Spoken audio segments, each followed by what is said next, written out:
একদিন এক বন্ধু মাঝখানে বেসেছিল। এই রাজ্যটা কেড়ে নিয়েছে এক পৃথিবী মায়া।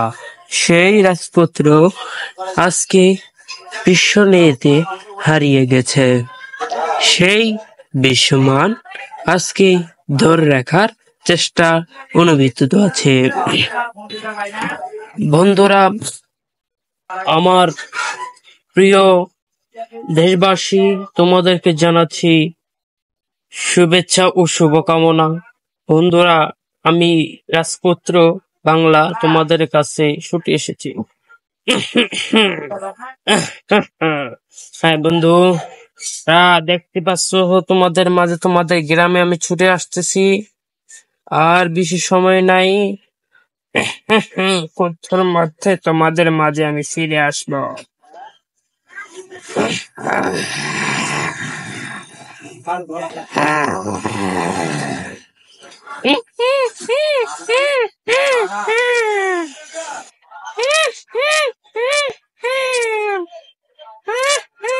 প্রিয় বন্ধুরা, আমি তোমাদেরকে কার মটকে খাবাম কাল সাপনি।